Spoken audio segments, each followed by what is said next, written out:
एकूणच या मेळाव्यातनं अनेकांकडून हल्लाबोल करण्यात आलेले आहेत। पाहूयात त्या संदर्भातल्या टॉप 9 बातम्या। आम्ही एकत्र आलोय ते एकत्र राहण्यासाठी, मराठीसाठी आम्ही एकत्र येणार। मनसे शिवसेना युतीवर उद्धव ठाकरेंची प्रतिक्रिया। तर हिंदुत्वावरून आमच्या अंगावर येऊ नका, ठाकरेंचा भाजपला इशारा। शिवाय शिवतीर्थाच्या पलीकडचं शिवतीर्थ सुद्धा आपल्याला आपलंच मानायला हवं। राज ठाकरेंवर संजय राऊतांचं सूचक विधान। पंकजा मुंडेंकडून उभं राहणारा मराठ्यांना निवडणुकीमध्ये पाडा। दसरा मेळाव्यात जरांगेंच्या निशाण्यावर पंकजा मुंडे। गुलाम या शब्दावरून जरांगेंचा मुंडेंकडे काम करणाऱ्या मराठ्यांवरही रोष व्यक्त।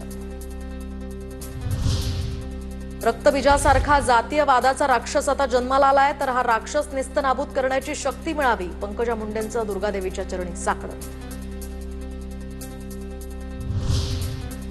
आमचं गुलामीचं गॅझेट मग इंग्रज तुमच्या घरात राहत होता का? तुम्ही 1931च्या जनगणनेनुसार आरक्षण घेतलं, इंग्रज तुमच्या परिवारातील होते का?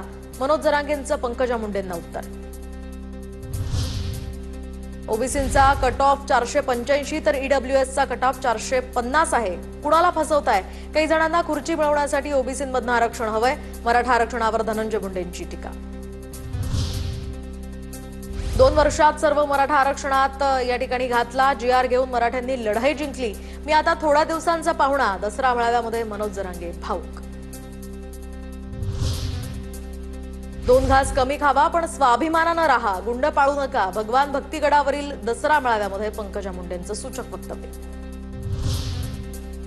2024 मधील दसरा मेळाव्यातील काही जण दिसत नाहीत, पुढे निवडणुका नाहीत असं त्यांना वाटतं। गोपीनाथ मुंडेंच्या अनुयायांना 10 जन्म कुणी संपवू शकणार नाही।